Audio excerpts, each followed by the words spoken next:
Money విద్యా సాధన చూస్తున్న ఆదరిస్తున్న వారందరికీ హృదయపూర్వకంగా నమస్కారములు, కృతజ్ఞతలు. మానవునికి విద్య అనేది చాలా రకాలుగా ఉపయోగపడుతుందని మన భారతీయులు సంస్కృత భాషలో ఎన్నో రకాల విషయాలు శ్లోకాల రూపంలో చెప్పారు. అందులో ఒక శ్లోకం, మాతేవ రక్షతి పితేవ హితే నియుంక్తే కాంతేవ చాభి రమయత్యపనీయఖేదం లక్ష్మీం తనోతి వితనోతి చ దిక్షు కీర్తిం కిం కిం న సాధయతి కల్పలతేవ విద్యా. ఈ శ్లోక అర్థం, విద్య తల్లి వలె రక్షిస్తుందని, తండ్రి వలె మంచి హితాన్ని కోరుతుందని, భార్య వలె దుఃఖాన్ని పోగొడుతుందని, సంపదను వృద్ధి చేస్తుందని, నీ యొక్క కీర్తిని వ్యాపింపచేస్తుందని, ఒక మాటలో చెప్పాలంటే కల్పవృక్షం వలె ఏ కోరికైనా తీరుస్తుంది. ఇది భారతీయుల యొక్క విద్యా విధానం. కానీ ప్రస్తుతం ఇప్పుడు చదువు అనేది సర్టిఫికెట్కి పరిమితం చేశారు ఆంగ్లేయులు. నువ్వు ఏ విషయం చదివితే దానికి మాత్రమే అర్హుడవు అని ముద్ర వేశారు.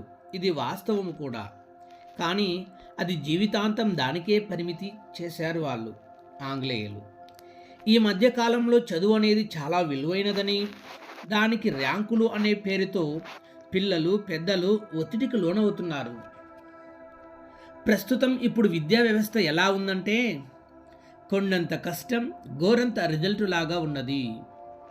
ఈ విషయం ఎలా చెబుతున్నారు అనంటే, నేను కూడా 25 సంవత్సరాలుగా ఒక ప్రైవేటు అధ్యాపకునిగా పనిచేస్తున్నాను. కాబట్టి ఎందరో తల్లిదండ్రులు వారి బిడ్డలకు మంచి జీవితం ఇవ్వాలని ఒత్తిడితో బాధతో జీవితం గడుపుతున్నారు.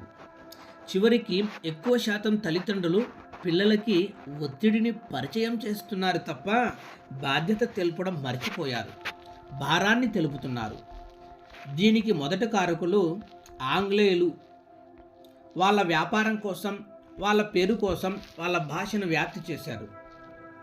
ఇక మన భారతీయులు ప్రస్తుతం దాన్నే అవలంబిస్తున్నారు అని చెప్పవచ్చు.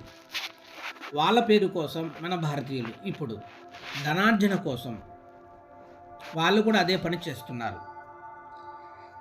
అమాయక ప్రజల్ని ఆడుకుంటున్నారు. మన అమాయక ప్రజలు ఎలా ఉన్నారంటే, కంటికి కాటికి పూసుకో అంటే ఒళ్ళంతా కాటికి రాసుకున్నట్లుగా ఉన్నారు. విద్య అనేది ఒక మార్గం తప్ప జీవితమే విద్య కాదు.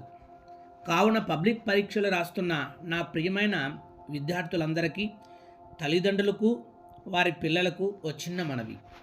పిల్లలకు వారి శక్తికి తగ్గట్టు చదివించండి. ర్యాంకులు మార్కులు ప్రస్తావనతో మీరు మీ పిల్లలు బాధపడకండి.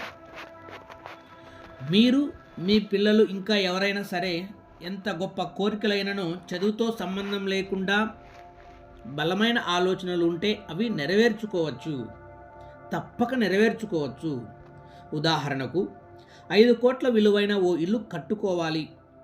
దానికి చదువు కావాలా, డబ్బు కావాలా, చదువుతో కూడుకున్న డబ్బు కావాలని ప్రశ్నిస్తే వెంటనే ఏం చెప్తారు మీరు? డబ్బే కావాలి అంటాం. జీవితంలో దీన్ని బట్టి చదువు లేదని బాధపడద్దు. నీ మనస్సులో ఏ భావన ఉందో, ఏమి చేయాలనుకున్నావో అది నిరంతరం ఆలోచిస్తే అది బాహ్య ప్రపంచంలోకి, అనగా నీ కంటికి కనపడే విధంగా, నీ దగ్గరికి వచ్చే విధంగా మార్గాలను చూపిస్తుంది అని మన తిరుమల గోవిందుని భక్తుడైన శ్రీ అన్నమాచార్యులు గారు తన కీర్తనలో ఈ విషయాన్ని ఈ విధంగా చెప్పారు.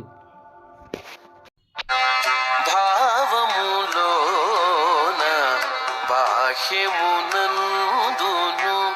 భావములోన బాహ్యమునందును గోవింద గోవిందాని కొలువ. ఆ కీర్తనలో ఉన్న అర్థం ఏమిటంటే, మన మనస్సులో ఏదైతే ఉందో అది బాహ్యమున అనగా కంటికి కనపడుతుందని, అది మనము పొందుతామని దాని అర్థము. దీన్ని బట్టి చదువుతున్న ఏ విద్యార్థి అయినా సరే మీకు కావలసిన మార్కులు ర్యాంకులు కోరుకోండి. ఒకవేళ రాకపోతే ఏ విద్యార్థి కూడా మార్కుల విషయంలో ర్యాంకుల విషయంలో బాధపడద్దండి. మీరు కోరుకున్న ప్రతి మంచి కోరికలు శీఘ్రంగా నెరవేరాలని కోరుకుంటున్నాను. మనోసిద్ధి ప్రాప్తిరస్తు. మీ మనీ విద్యా సాధన పరిచయకర్త మీ విబిఆర్. అతి తొందరలో మన మనీ విద్యా సాధన తరగతులు విషయాలు తెలుపుతాము. దయచేసి ఈ వీడియోను లైక్ చేసి మీకు తెలిసిన వారికి పంపించవలసిందిగా కోరుతున్నాము. ధన్యవాదాలు.